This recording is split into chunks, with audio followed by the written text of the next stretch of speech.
మొన్ననే కదా సుజయ్ జాబ్ వచ్చినది. ఒక 4 years వర్క్ చేయి, ఆటోమేటిక్గా ₹1,00,000 శాలరీ వస్తుంది.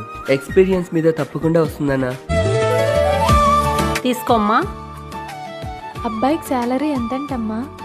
ఏమోనే, తెలిసిన వాళ్ళు మంచి సంబంధం అని చెప్పారే. అబ్బాయి కూడా చాలా మంచోడంట.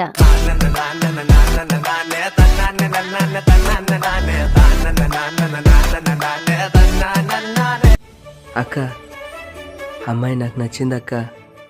ఆగు, మాట్లాడమని చెప్తా. మా తమ్ముడు నచ్చాడా అమ్మా? హాయ్. హాయ్. ఇందాకే మీ గురించి అమ్మని అడిగితే తెలిసిన వాళ్ళు మీరు చాలా మంచివారని చెప్పారంట. మా తమ్ముడికి ఏ అలవాటు లేదమ్మా. ఆ విషయంలో మీరు చాలా లక్కీ అమ్మా.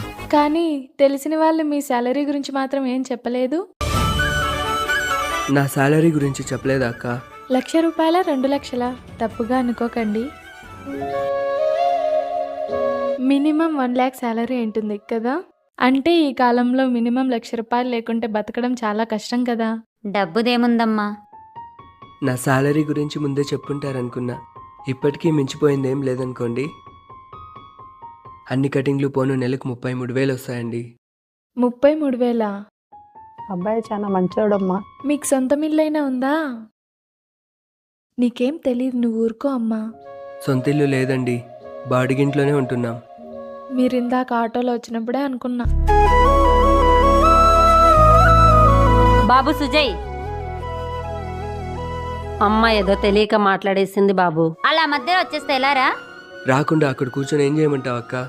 పెళ్లి చేసుకోవాలంటే అబ్బాయికి సంస్కారం ఉందా లేదా, ఎంత కష్టం వచ్చినా తన కాళ్ళ మీద తను నిలబెడతాడా లేదా, ఆనందంగా చూసుకుంటాడా లేదా, ప్రేమానురాగాలు చూపిస్తాడా లేదా అని చూడట్లేదా అక్క అమ్మాయి? జీతం 1,00,000 2,00,000, ఇంకా ఆస్తులు ఏమైనా ఉన్నాయా, సొంతిల్లుందా, కారు ఉందా అని మాత్రమే చూస్తోందక్క అమ్మాయి. ఆ అబ్బాయి చాలా మంచోడే. సొంత ఇల్లు కూడా లేదంటే నేను పెళ్లి చేసుకోనమ్మా.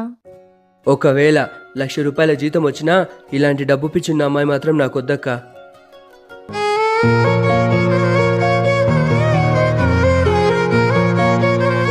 సుజయ్, ఇలాంటి అమ్మాయిలకు లక్షలు డబ్బులు సంపాదిస్తూ లక్షలు కట్నాలు తీసుకొని పెళ్ళైన 2 నెలలకే ఊరి వేసి చంపేచోడే కరెక్ట్ రా.